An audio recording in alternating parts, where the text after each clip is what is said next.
नमस्कार, पॉजिटिव स्वर में आप सभी का स्वागत है। खबरों का सिलसिला शुरू करते हैं, लेकिन उससे पहले जान लेते हैं आज के मुख्य समाचार।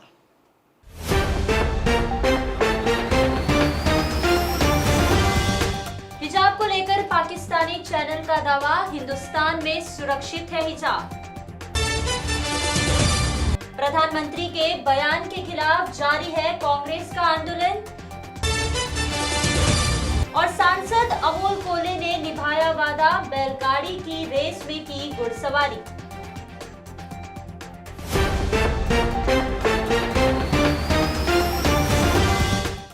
और अब खबरें विस्तार से। दर्शकों, हमारे भारत देश में जब भी चुनाव आते हैं तो कुछ न कुछ मुद्दे जबरन उठाए जाते हैं। इन मुद्दों का कोई सिर पैर नहीं होता, मगर मुद्दा देश की राजनीति करने के लिए काफी होता है। ऐसा ही एक मुद्दा इन दिनों चर्चा का विषय बनकर राजनीति के साथ साथ धर्म के मैदान में अपना रंग दिखा रहा है। जी हाँ, हम बात कर रहे हैं हिजाब की। इस हिजाब और भगवे गमछे ने हिंदुस्तान की राजनीति में जहर घोलकर रख दिया है। इसी मुद्दे पर अखबारों और विभिन्न समाचार चैनलों में सुर्खियां तैयार की जा रही हैं, मगर पॉजिटिव स्वर इस मुद्दे पर कुछ अलग लेकर आया है। जिस मुद्दे पर हिंदुस्तान में आग लगाने की कोशिश की जा रही है, उसी मुद्दे पर पाकिस्तानी चैनल में कुछ सकारात्मक बातें बताई जा रही हैं। आइए सबसे पहले देख लेते हैं क्या कहता है पाकिस्तानी चैनल। ये जो इंडिया में जो कुछ हुआ है, इसकी क्या आपको रीजन लगता है, क्या वजह लगती है? क्योंकि जो वीडियो हमने देखी है उसमें वो अपनी स्कूटर से उतर रही है, स्कूटी से, और उसके साथ साथ कैमरा स्टार्ट हो जाता है और बड़ी मतलब अजीब सी बात है कि बिल्कुल जबरदस्त तरीके से फोकस किया जा रहा है, फ्रंट पे कैमरा है और काफी हद तक ये सब कुछ मुझे तो एक नौटंकी या ड्रामा सा लग रहा है। लेकिन जैसे मैंने पहले कहा कि मैं गलत भी हो सकती हूँ। अगर यही चीज पाकिस्तान में हुई होती और जय श्री राम के या ये किसी इस तरह का कोई नारा अगर किसी हिंदू लड़की ने लगा दिया होता तो क्या हमारे यहाँ के लोग उसको छोड़ देते?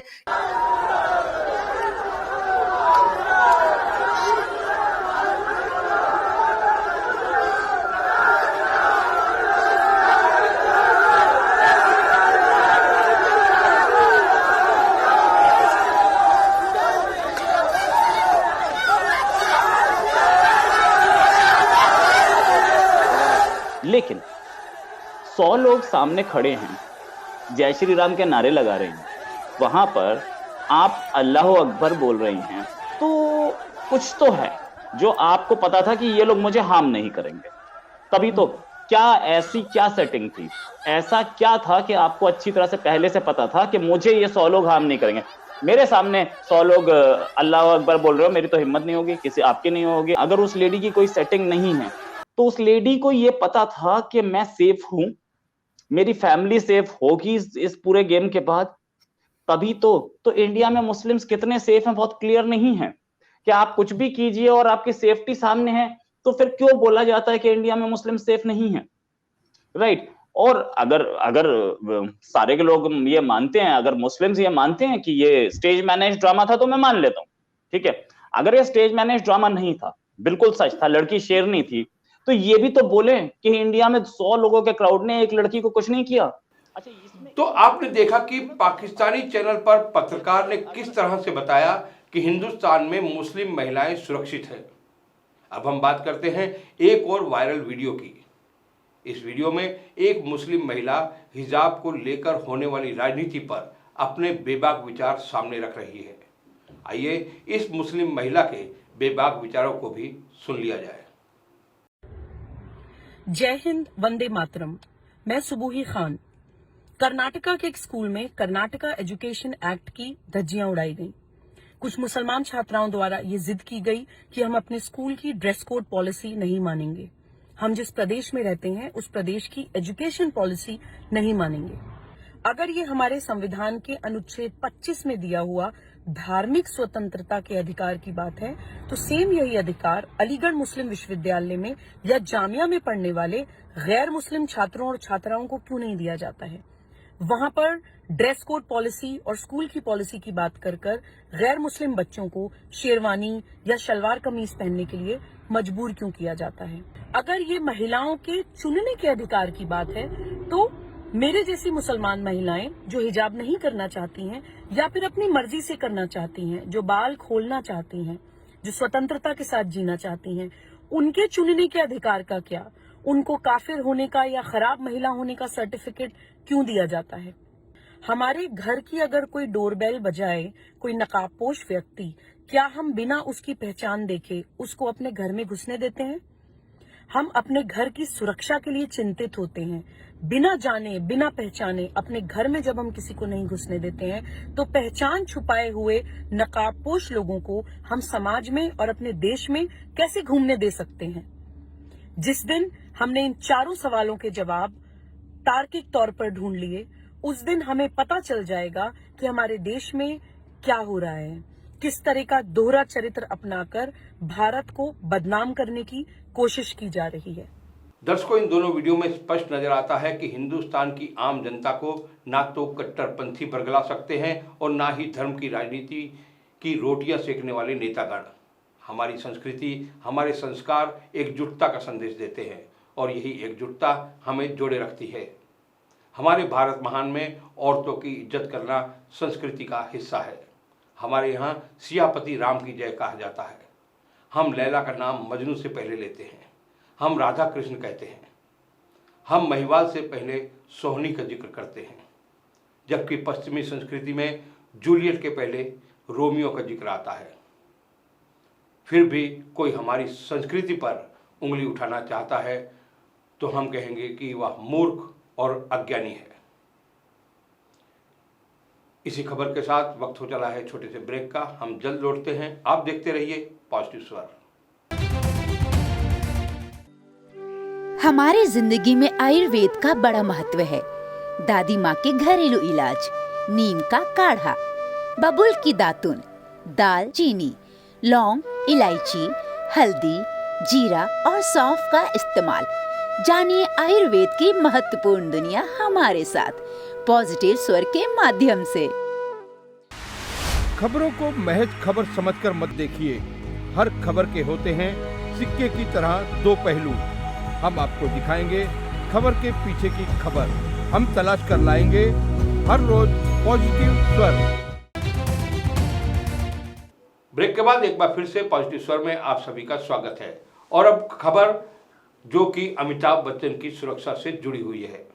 बॉलीवुड के महानायक अमिताभ बच्चन को एक्स कैटेगरी की सिक्योरिटी दी जाती है, जिसके तहत उनके चारों तरफ 4 लोग सुरक्षा की दृष्टि से तैनात होते हैं। उनकी सुरक्षा के लिए तैनात रहते हुए एक कांस्टेबल को लेकर एक खबर सामने आ रही है। अमिताभ की सुरक्षा में लगे मुंबई पुलिस के सिपाही जितेंद्र सिंधे को निलंबित कर दिया गया है। जितेंद्र सिंधे साल 2015 से अगस्त 2021 तक अमिताभ बच्चन की सुरक्षा में तैनात थे। जानकारी के अनुसार मुंबई पुलिस के सिपाही जितेंद्र सिंधे को कथित रूप से अनुचित और सेवा मानदंडों के उल्लंघन के चलते निलंबित कर दिया गया है। कांस्टेबल सिंधे को निलंबित करने के आदेश मंगलवार को जारी किए गए हैं और उनके खिलाफ विभागीय जांच शुरू कर दी गई है। जितेंद्र सिंधे इससे पहले मुंबई पुलिस की सुरक्षा शाखा में तैनात थे। उन्होंने साल 2015 से अगस्त 2021 तक अमिताभ बच्चन के सुरक्षा दस्ते के रूप में काम किया था, लेकिन अगस्त 2021 में उन पर आय से अधिक संपत्ति रखने का मामला सामने आने के बाद महानायक की सुरक्षा से उनको हटा लिया गया था। और अब रुक करते हैं अगली खबर का। महाराष्ट्र में बैलगाड़ी की रेस को अदालत से अनुमति मिलने के बाद से बैलों की रेस का सिलसिला फिर एक बार शुरू हो गया। अब तो इस रेस को लेकर कुछ अजीबोगरीब शर्तें भी लगनी शुरू हुई हैं।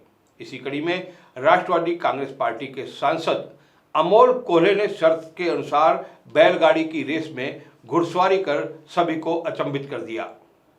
दरअसल शिवसेना के सांसद अदल राव पाटिल ने अमोल कोल्हे को चुनौती दी थी कि वह बैलगाड़ी की रेस के बीच में घुड़सवारी करके दिखाएं। अमोल कोल्हे ने इस चुनौती को स्वीकार करके बैलगाड़ी रेस के बीच में दोनों हाथ छोड़कर घुड़सवारी कर सभी का ध्यान अपनी ओर खींच लिया। यह बैल रेस नीम गांव के दावड़ी में संपन्न हुई थी। और इसी के साथ वक्त हो चला है फिर एक बार छोटे से ब्रेक का। आप देखते रहिए पॉजिटिव स्वर।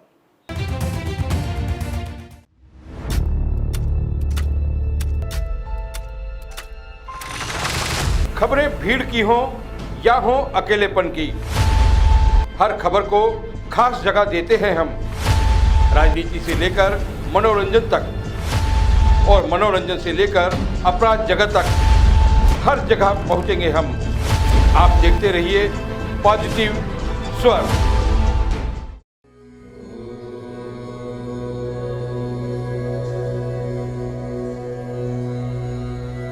भारतीय संस्कृति का अपना अलग अंदाज है। इसी अलग अंदाज का दूजा नाम है योग। योग जिसे हम योगा भी कहते हैं, शरीर की तंदुरुस्ती का घरेलू साधन है योग। हर तरह की बीमारियों को दूर रखता है योग। तो आइए हम आप भी अपनाएं योग, सीखें योग।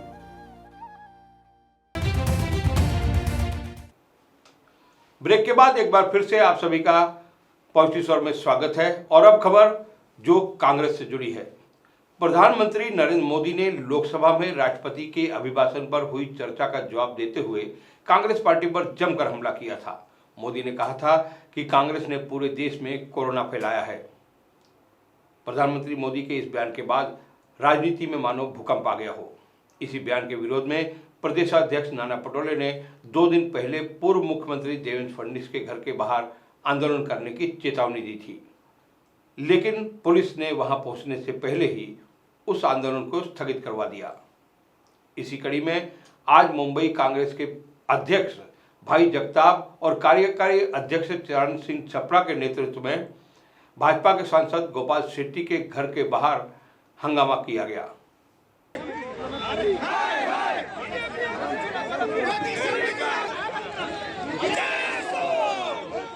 भाई जगताप के नेतृत्व में निकाले गए इस आंदोलन में कई कार्यकर्ताओं ने हिस्सा लिया।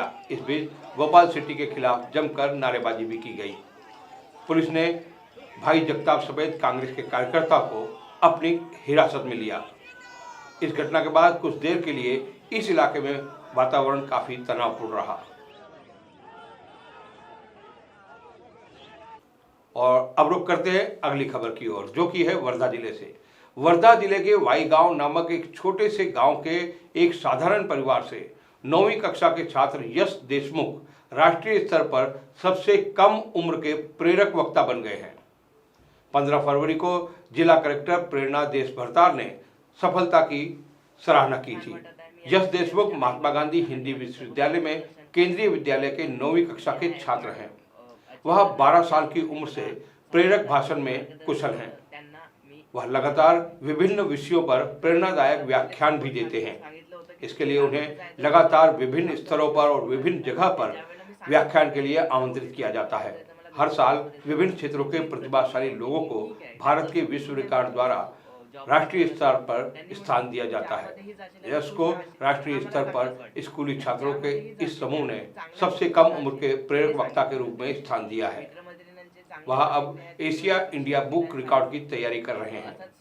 उसमें भी उनका मूल्यांकन किया जाएगा, यह विश्वास है।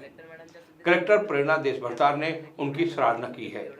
जिलाधिकारी ने जिले का नाम रोशन करने की कामना की है। कुठल्या कुठल्या बुक्स वाचायला पाहिजे आणि त्यांनी सांगितलं की आपल्या भारतातल्या युवांनी हे काम करायला पाहिजे, असे अचीव करायला पाहिजे आणि महाराष्ट्रातल्या लोकांनी असं अंडरमध्ये राहिलेलं चालणार नाही, त्यांनी सुद्धा वरती यायला पाहिजे आणि त्यांनी सुद्धा पूर्ण देशमध्ये आपलं स्वतःचं टॅलेंट दाखवायला पाहिजे। और दर्शकों, अंत में मुख्य समाचार एक बार फिर।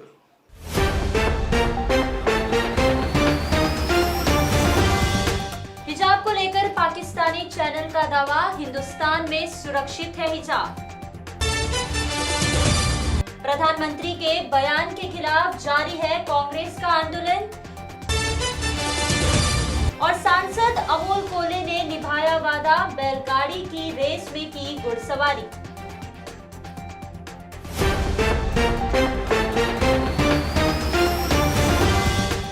पॉजिटिव स्वर में फिलहाल के लिए इतना ही। आप देखते रहिए पॉजिटिव स्वर और हमें सब्सक्राइब करना न भूलें।